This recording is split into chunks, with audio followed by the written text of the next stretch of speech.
Hey, did that sharp truck catch your eye? On this episode of Driven Too Far, we're talking about taking pride in your ride and why it should matter to you. Hello, I'm Andrew Winkler with Chief Carriers, and this is Driven Too Far, the truth about trucking, a podcast that helps over-the-road truck drivers balance career and family.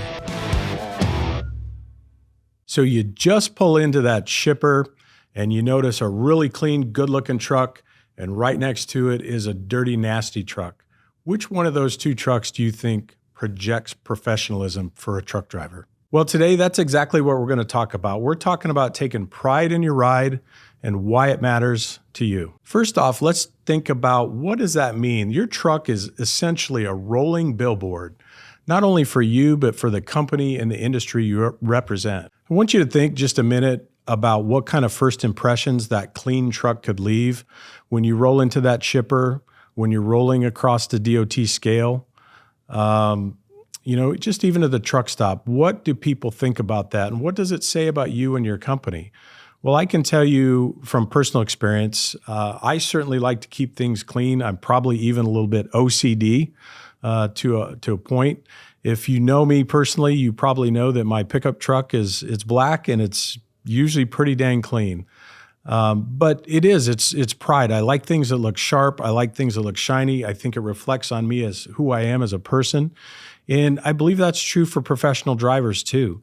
When we talk about or think about even trucks in our own fleet, we've got guys from one spectrum, one side of the spectrum clear to the other. We've got guys these are company drivers. Every chance they get, they're washing their truck, they're wiping it down. They're even going as far as polishing, tanks and wheels. And how many guys would really take that time on a piece of equipment they don't technically own? But when you see somebody that does that stuff, it tells me a lot about who they are. Not only do they probably take care of their truck, it tells me a lot about how they operate as a professional driver. Then on the flip side of that, unfortunately, we also have some drivers that probably don't take good care of their equipment. And it certainly makes you wonder when you see those trucks, when the maintenance department has to pull those trucks in the shop, is this how this person takes care of everything in their life? And when we're evaluating professional drivers, of course, we're looking for the best that's out there, right? But this kind of stuff tells a story to us. And those drivers that can't take care of their equipment, what's their personal life like? Makes me wonder what their house is like. If it's dirty inside and just got pathways through it, something like that. Maybe not. That might not always be the case. But I think it just tells a story. How well do you take care of somebody else's equipment? Again, it's just a big reflection on you. That's tough as a professional driver. It'd be easy to, want to stop all the time, wash your truck. Your company probably has some sort of washing policy. Maybe you're limited to how many times a week or a month you can wash the truck. And with the weather and the things that you drive through on a regular basis, it can go from clean to dirty pretty darn fast. But when we think about the outside of the truck, it's more than just the paint, keeping everything clean. It's what are you doing about the windows and the mirrors? Are you taking time to make sure those are clean? So now we're talking safety type issues and the importance of keeping your rig clean. We're getting into the summer months, so guess what that means? That means bug season, right? We drove down today and I think we saw a few already. It's not very warm out. The sun wasn't out, anything like that, but they're coming and they're going to make a mess. And probably by the time we get back to the office today, I will have to have run my pickup through the car wash because it'll be driving me crazy. So what does your company do to encourage you to take care of the outside of your vehicle? Do they give you the tools that you need? Do they provide maybe a wash bay at your terminal? Do they allow you so many washes on the road per month? Do they give you vacuums or do they give you chemicals and wipes to help you, encourage you to keep it clean? We certainly do some of that at our terminal. We encourage the drivers to have 24/7 access to our wash bay. Do many of them use it? No, unfortunately not as many as we'd like, but we do have a handful of guys that you can certainly know when they're at the terminal and they've got any kind of downtime, they're washing the outside of that truck and getting it as shiny as they possibly can. There's even carriers out there that it's policy that they ask and make the driver wash the vehicle before they go in to make a delivery. So that company's taken it as far that's the kind of impressions they want to leave on their customers, which I think is fantastic. Now, it might be a little expensive. I'd be curious to see what their wash bill really looks like. But apparently they make room for it in the budget and their pricing with the freight, and it leaves an impression. I'm just telling you, you rarely see a dirty truck out of this fleet. And when you see it coming, you just know who it is because of that. They tend to drive black trucks with a lot of chrome, and they look great.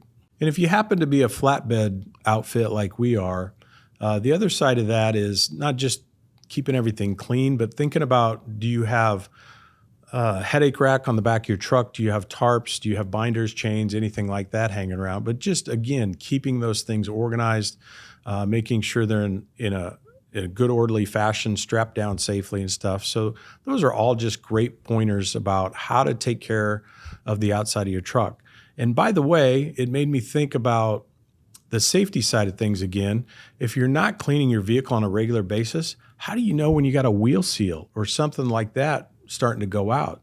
The wheels are so dang dirty, you can't tell the difference between the grease coming out of the hub or just the road grime that's gathered on the aluminum wheel. Now, the interior truck, I've always thought of it as the driver's home office. You guys have got one of the best office scenes anywhere because of where you travel and the sights and the scenic routes you get to take and stuff. So what do we do on the inside of the truck to take care of it? Obviously, you're in that cab for maybe 8-10 hours a day, sitting in the seat driving. What does your floor look like, right? You got pop bottles all over the floor? Are you organized? Do you have a trash bin sitting next to you where you can reach over and maybe keep it organized? Because certainly there is an issue with pop bottles rolling around on the floor or whatever that looks like. Maybe you smoke, you got ashes all over and stuff. But again, it's just, you think maybe people don't see the inside of your truck, but they absolutely do when you're getting in and out of the truck at a truck stop. If you get pulled through a scale and happen to get pulled around back, that officer, when he opens that door, he's going to know what's going on. He's going to have a pretty good idea of what kind of housekeeper you are. And again, if you can't keep your house straight and your office looking good, what's your logbook look like? What's the rest of your paperwork look like? So those are all indicators. Whether it's fair or not, whether you agree with it or not, we absolutely judge people by the way things look. And you know what? My shop would probably be mad at me if I didn't mention this too, but think about the techs that are going to get in your truck and pull it into the shop for service. What kind of shape is your vehicle in? Can they even get into the seat? Is it got stuff all over rolling around? Is it picked up? Sometimes they have to go back into your sleeper and fix something. Maybe you got an APU issue or something. They need to get to the control board back there. They need to get under the bunk for something to service the APU heating element, whatever that looks like. But again, think ahead and take a little pride in that. And if you know if your truck's going into the shop for some repair, at least tidy it up, clean it up. Again, everybody's different. Nobody's perfect. What you think is clean may not be what I think is clean, but you could at least keep it tidy without loose things rolling around. You can wipe it down once in a while. I would imagine if I was a DOT officer, one of the things that catches my eye on the road is the driver that throws all his paperwork up on the dash, and the whole dash is just covered with white paperwork, and it just looks messy as heck. If you were coming through my scale house, that is absolutely one of the things that I would be looking at really hard. And if you had anything else wrong as far as weight on the truck or maybe a tire issue or something like that, just another instance or a good reason to pull you around back and do a more thorough inspection. By the way, if you got pulled around back, do you know where your permit book is? Are your papers organized? Because that officer is going to ask you to come inside and bring some things with you. Do you know where that stuff's at? Are you neat and organized? It's in my door. I know exactly where it's at. It's in an overhead bin, something like that. Or is it somewhere on the dash with all the rest of that stuff, or somewhere over there in the passenger seat? So again, just another good reason to, take a lot of pride in what you do and send out that good impression to people. What kind of impression are you leaving just within your own company? And I know we do, our trucks are on a 4-year trade cycle.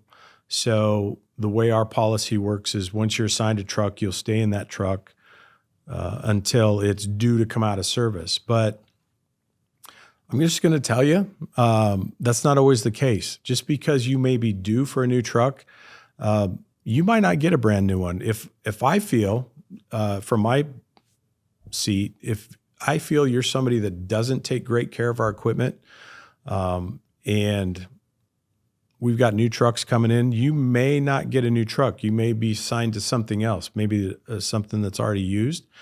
So something as simple as taking care of your vehicle might be preventing you from getting that new ride that you were looking forward to. Another thing I'd mention too is pets. This always comes up. Most companies have pet policy nowadays, and believe me, I'm a dog lover. Absolutely love dogs. But when it comes to it, there's a difference in the drivers that, take care of it, take care of the dog in the truck. They clean up after the dog. They have kind of a neat routine and stuff like that versus the driver that just kind of lets the dog do whatever, chew on things inside the truck. There's food, there's water spilled on the floor, things like that. I mean, I get it. It's kind of a chore if you're going to have an animal in the vehicle with you, but there's a good way to do it and take care of it and stuff as well. And that's probably another issue that comes up, when we're assigning trucks. How well did the driver with the pet take care of the vehicle? And, if it's a total mess, do we really want to assign them a brand new truck and know that that's going to happen to that new vehicle again? That's one of the most disheartening things I can think of as a trucking executive or leader that happens is we go out and spend a ton of money on these vehicles, try to give you really nice stuff to drive, and then we turn around and it doesn't feel like it gets taken care of like it should. So just a tip from my office chair, that has an impact on who gets assigned what type of equipment. So maybe that'll help you out as well. I want to tell you about just kind of setting the standard, and I'll share a gentleman that works in our fleet, and we happen to have an annual safety awards type event and dinner and things where we recognize driver for all kinds of great things they do. And one of them happens to be taking pride in your ride. And what's interesting is this guy has got such a good reputation in our fleet that it's almost become kind of a given that he's probably going to win that award year after year. Now, I'd love to see somebody step up and challenge him a little bit, but he absolutely treats that truck like it's his own, like he's an owner operator. He's paid for it directly. When he's got downtime at the terminal, you will catch him polishing the tanks, hand wiping the tanks and the wheels and stuff like that. And when that truck pulls out of the terminal every week, man, it looks fantastic. It looks so sharp, and it's such a great representation of our company. I wish everybody would kind of take care of their vehicle to that level, but that's unrealistic. But what I would challenge you to do is set a standard, take pride, do better.